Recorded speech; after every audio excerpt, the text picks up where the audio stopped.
It was flown by the Navy, the Marines, and the Air Force. It's made a huge impact, both when it was operational as a fighter bomber in Vietnam, and then also after it was retired in 1996, then the Air Force decided to bring it back as a QF-4. We've been using it as a drone where we can test the next generation of weapons and radars so that our fourth and fifth gen fighters are the best that they can be.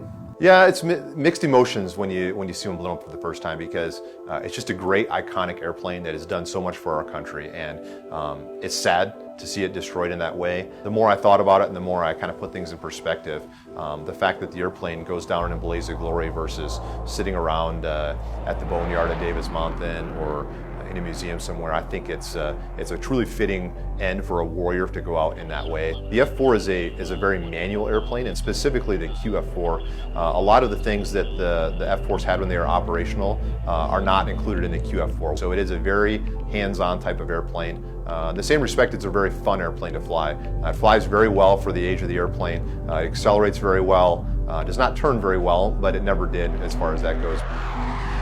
Well, I think it's such a popular airplane because first and foremost, there were a lot of them built. There were about 5,200 of them built, all in St. Louis.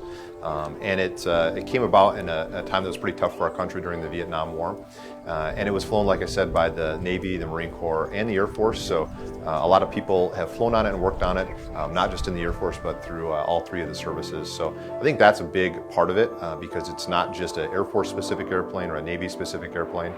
It's a big platform that was our primary fighter bomber during the Vietnam War.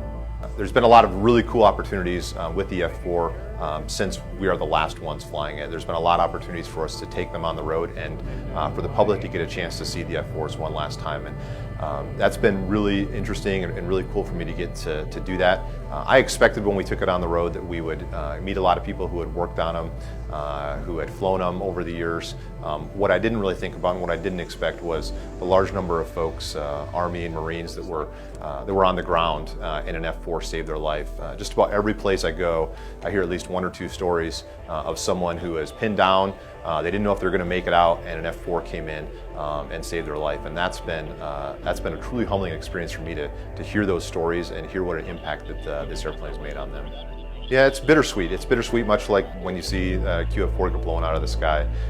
It's sad that the F-4 is coming to an end, but it's exciting because now we can bring on the QF-16, which provides more realistic capabilities for the threats that we're facing out there, and we can test those weapons and those radars more realistically with the F-16. So it's exciting to see that come online. As an F-16 driver, it's kind of bittersweet again to see those get blown out of the sky, but I kind of have the same perspective on that as I did with the QF-4.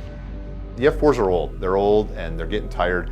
Most of ours are about 45 years old or so, and it's getting more and more difficult to keep them flying, to keep them maintained and keep them in airworthy conditions. So it's time for them to move on and make way for the next airplane. Well, I think if I were talking to an F-4, I think the main thing I'd leave it with is you've served your country well.